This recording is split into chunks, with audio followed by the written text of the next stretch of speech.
그래서 멍거의 조언을 어떻게 보면 고리타분한 조언이다, 뭐 이렇게 사람들이 받아들이실 수도 있는데 진리는 단순한 거죠. 훌륭한 기업하고 집중 투자를 하려면 그런 기업을 어디서 찾아야 되냐면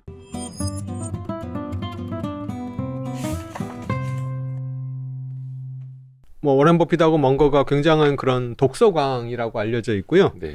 그래서 이제 멍거가 얘기를 했던 것 중에 하나가 책을 읽긴 하는데 요 책 내용 중에 하나가 이제 경제학에 대해서 비판하는 이제 그런 내용도 나오거든요. 네. 그래서 이제 많은 사람들이 투자를 잘 하려면 네. 경제학 서적이나 투자 서적을 읽으면 투자를 잘할 것처럼 생각을 하는데 멍거는 그런 독서를 권하지 않습니다. 네. 멍거가 제시하고 있는 게 이제 격자틀 인식 모형이라는 걸 제시를 하고 있는데 그 머릿속에다가 이런 격자틀을 만들고 나서 여러 학문 분야에 있는 핵심 내용을 내가 배우고 읽혀서 그 격자틀을 이제 채워 넣어야 된다고 얘기를 하고 있거든요. 예. 그래서 이제 멍거가 요 책에서도 얘기를 하고 있는 게 뭐 수학도 얘기를 하고 있고 물리, 화학, 생물학도 얘기를 하고 있고 미시경제도 얘기를 하고 있고 심리도 얘기를 하고 있고 굉장히 다양한 분야의 책을 그 주제를 얘기를 하고 있거든요. 그러니까 이게 머릿속에 왜 옛날 그 예능들 보면 네. 머리 위에서 이제 폴더 여러 개 있어가지고 네. 수학 폴더, 역사 폴더, 심리학 폴더, 물리학 폴더 이렇게 네. 나오듯이 네. 그런 격자 틀을 머릿속에 갖고 네. 있어라. 네. 그게 이제 또 서로 연결이 되는 거죠. 네. 네. 따로따로 노는 게 아니라 그게 이제 서로 연결이 되면서 이제 멍거는 롤라팔루자 효과라고 하는데 합주 효과라고 얘기를 하는데 서로 강화시키는 이제 그런 효과인데요. 그래서 어떤 그런 여러 가지 학문의 핵심 개념 그 핵심 내용을 내가 받아들여 가지고 멍거는 한 7, 80개 뭐 정도 얘기를 하고 있는데 하여튼 이제 그런 분야 거를 이제 핵심 내용은 그 정도 된다는 얘기죠. 네. 또 요런 그 말씀도 있었어요. 날마다 잠에서 깼을 때 조금 더 현명해지기 위해서 노력하라. 네, 맞습니다. 가진 것에 만족하고 한 걸음씩 꾸준히 나아가며 많이 읽어라. 네. 이렇게 또 표현을 네. 또 해주셨습니다. 네. 그래서 멍거의 조언을 어떻게 보면 너무 좀 고리타분한 조언이다, 뭐 이렇게 사람들이 받아들이실 수도 있는데 그게 진리. 네, 맞습니다. 진리는 단순한 거죠. 모든 사람들이 다 알고 있지만 슈팅 사실은 500번씩 때려라. 네, 예. 실천하지 못하는 것들이죠. 그리고 우리 찰리 먼거 옹께서 굉장히 위트가 있지 않으십니까? 네, 그러니까 사실 강연 잘하시는 분들 얘기를 아무리 길게 들어도 기억에 남는 거는 사실 조금 파편적이기는 해요. 근데 찰리 먼거나 워런 버핏도 그리고 위트를 많이 섞어서 말씀을 맞습니다. 해주셔서 네. 사람들의 기억에 잘 박히는 것 같아요. 네. 사실 찰리 먼거 어록만 이야기를 해도 이것도 몇십 분 이야기할 수 있을 텐데 네, 네. 찰리 먼거 어록 사람들 기억에 남을 만한 네, 몇 가지만 네, 한번 좀 네. 추려볼까요? 뭐 그런 책도 안에 나와 있는 게 있는데요. 네. 찰리 먼거의 말들이라고 찰리 먼거가 했던 것 중에 굉장히 좀 뭐 이렇게 찰리 먼거의 인상적인 말들. 것, 네, 이런 것도 모아놓은 책도 있는데요. 저희가 지난번에 그 VIP 자산운용 최준철 대표님하고 네. 투자 명언 가지고 한번 이야기를 네. 한 적이 있거든요. 네, 저도 봤습니다. 네. 근데 제가 긴급 첩보를 득했는데 그게 뭐냐면 최준철 대표님이 그 관련된 책을 쓰고 계시더라고요. 아, 조만간 나온답니다. 네, 긴급 첩보였습니다. 책 나오면 네, 꼭 사서 투자 봐야죠. 명언 한번 네. 쭉 우리가 또 다시 한번 집대성해서 네. 이야기를 또 해보겠고 찰리 먼거만의 어록. 네. 예. 그래서 이제 뭐 굉장히 많은 얘기를 해가지고 예를 들면 이제 찰리 먼거가 능력 범위를 굉장히 강조를 하거든요. 네. 이것도 이제 앞에서 나왔던 찰리 먼거가 그 집중 투자를 하고 훌륭한 기업에 투자를 하는 거랑 사실은 연계가 되는 네. 부분인데요. 내가 훌륭한 기업하고 집중 투자를 하려면 그런 기업을 어디서 찾아야 되냐면 내 능력 범위 안에서 찾아야 되는 거거든요. 그러니까 내 능력이 안 되는 기업을 내가 투자를 하게 되면 이제 나중에 그 기업에 어떤 문제가 생기거나 이런 걸 버틸 수가 없는 그렇죠. 거죠. 그래서 이제 능력 범위가 굉장히 중요하다고 찰리 먼거가 강조를 하고 있는데 그러면서 어떤 얘기를 했냐면 무엇을 모르는지 아는 것이 천재적인 것보다 유용하다, 그렇게 얘기를 했습니다. 그래서 자신의 능력 범위를 파악하는 거는 어렵지 않다. 키가 160cm가 안 되는 사람은 프로농구 선수가 될 생각을 하지 말아야 되고 나이가 95세라면 애정 영화 주인공이 될 생각을 하지 말아야 되고 본인이 95세 때 했던 말이죠. 네, 체중이 150kg를 넘으면 발레는 포기해야 된다. 그런 게 이제 능력 범위라서 본인의 능력 범위를 그렇게 스스로 생각을 해보고 본인이 가장 잘하는 거, 능력이 있는 걸 찾아서 해야 된다. 뭐 이런 얘기를 했습니다. 그렇죠. 그래서 버핏도 그렇고 멍거도 그렇고 능력 범위를 엄청나게 강조해주고 네. 계시는 거고 이거 네. 많은 개인 투자자분들이 간과하시거든요. 정보 매매라고 해야 되나? 사실 그게 누구보다 빠른 정보도 사실은 아니고 또 뭐 특히 이제 빠르게 변하는 IT적인 측면에서 산업의 변화를 내가 과연 잘 따라갈 수 있을까? 네. 그러니까 정말 공부를 열심히 자주 하면 되긴 되는데 네. 그게 잘 안 되시는 분들까지 IT에서 고수익이 난다는데 그냥 따라가시는 분들 한번 좀 되새기시면 더 네. 좋을 만한 내용이고요. 네. 예. 그리고 또 재밌는 게 그 아까 이제 훌륭한 기업 찾는 네. 거랑 이제 또 마찬가지로 결부되는 뭐 얘기일 것 같은데요. 좋은 비즈니스하고 나쁜 비즈니스의 차이점은 네. 좋은 비즈니스는 결정하기 쉬운 문제들이 계속 이어진다. 나쁜 비즈니스는 고통스러운 결정이 계속된다. 그래서 이제 훌륭한 기업을 사는 게 좋다라는 얘기를 계속 하고 있습니다. 네, 그리고 명언 또 또 뭐가 있어요? 재밌는 게 명언이 많은 분이어서 네. 예. 이거는 이제 투자뿐만 아니라 예. 삶에 대해서 조언을 해준 것도 굉장히 많이 있는데요. 네. 좋은 배우자를 얻는 최선의 방법은 그만한 자격을 먼저 갖추는 것이다. 내가 네. 왜냐하면 좋은 배우자도 당연히 제정신이기 때문에 네, 당신이 먼저 자격을 갖춰야 된다. 정말 위트가 있는 분이어서 네. 그러네요. 좋은 배우자를 이제 구하는 것만 생각하지 말고 나 스스로가 좋은 배우자 감이 돼야 되는데. 네. 자식 교육에 대해서도 얘기를 했는데요. 네. 자녀가 성공하려면 어떻게 가르쳐야 될까요?라고 이제 그 주주총회에서 질문이 나왔었는데 그런 질문도 하나요? 주총에서? 이분이 그 벅셔 해서웨이 주총 말고 이제 본인이 그 데일리 저널의 그 대표로 또 계시거든요. 그렇죠, 그렇죠. 네. 거기서도 주총을 하는데 거기서 이제 질문이 나왔었던 것 같은데요. 네.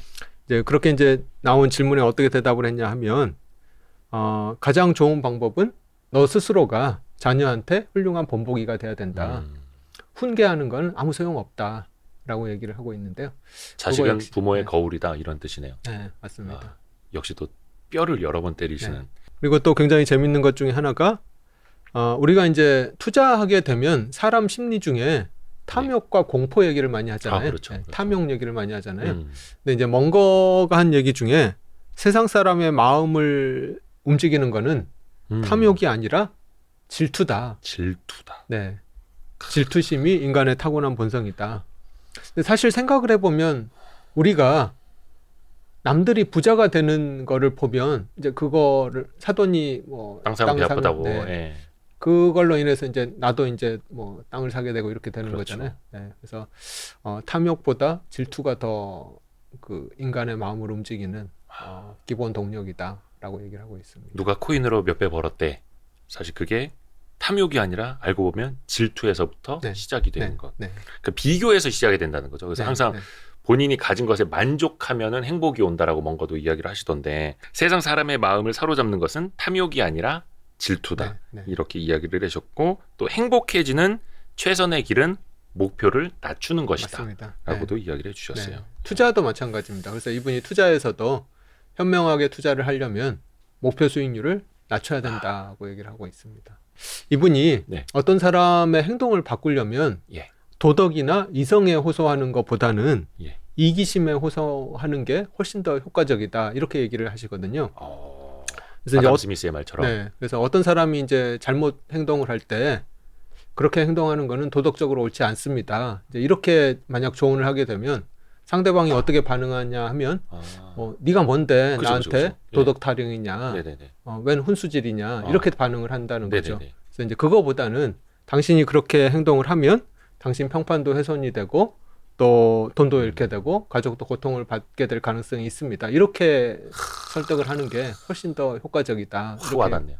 네, 얘기를 하고 있습니다. 그 사람의 이기심을 자극하는 진짜 현명합니다. 그리고 또 인간의 심리에는 난자와 비슷한 속성이 있다는 얘기를 했는데요. 어떤 의미일까요? 이거 어려운데요? 네, 인간의 심리에는 네, 난자와 같은 속성이 있다. 뭔가 이렇게 막 철벽 같은 느낌인가요? 맞습니다. 네. 네. 이제 난자라는 게 정자가 하나 딱 들어가면 네네네. 문을 닫아버리잖아요. 네네네네. 다른 정자가 들어올 수가 네네네. 없잖아요. 근데 우리 인간의 심리도 그렇다는 거죠. 어떤 생각을 우리가 딱 하나 주입을 받으면 다른 생각을 다 막아버린다는 거죠. 맞아요. 네. 그래서 뭔가 했던 말인가? 가장 처음 읽는 책이 제일 중요하다. 네. 네. 투자 관련 책도 그렇고 네. 처음에 막 스캘핑, 눌림목 매매 이거 책 보신 분들은 네. 그것만 보거든요. 맞습니다. 유튜브도 마찬가지고 네.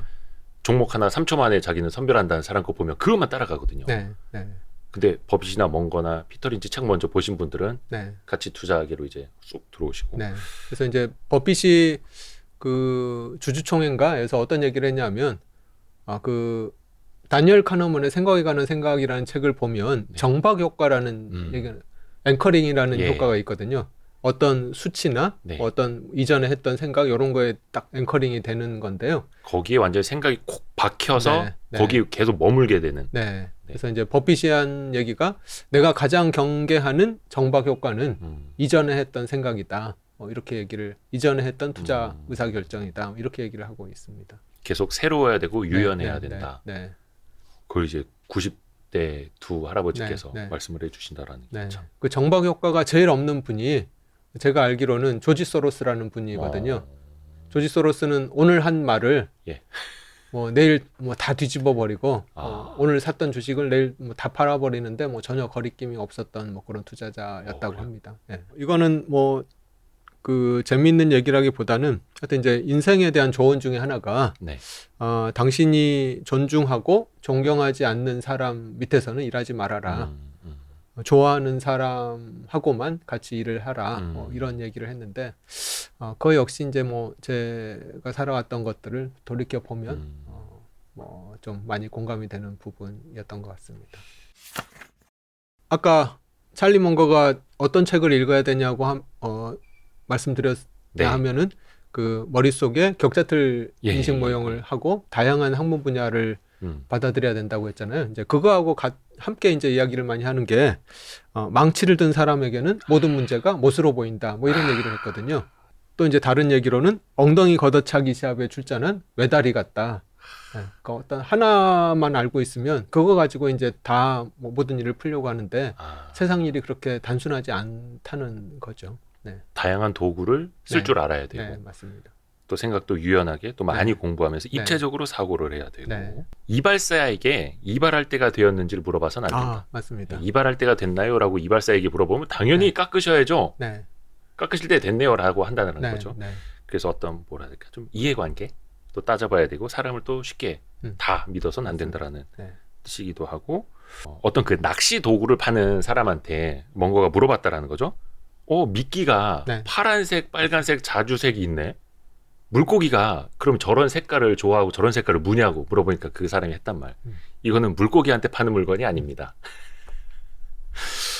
정말 많은 걸 내포하고 있는 뜻이잖아요. 네. 잘 이제 해석을 좀 하실 수 있을 거라 생각을 하고 지난번에 최준철 대표님하고도 할 때도 제가 이거를 제일 마지막 하이라이트 명언으로 꼽았거든요. 네. 찰리 먼거 하셨던 네. 말입니다. 네. 원래 쉬운 것이 아니다. 네. 투자나 본인이 발전하는 것, 성장하는 것, 돈을 버는 거는 원래 쉬운 게 아니고 네.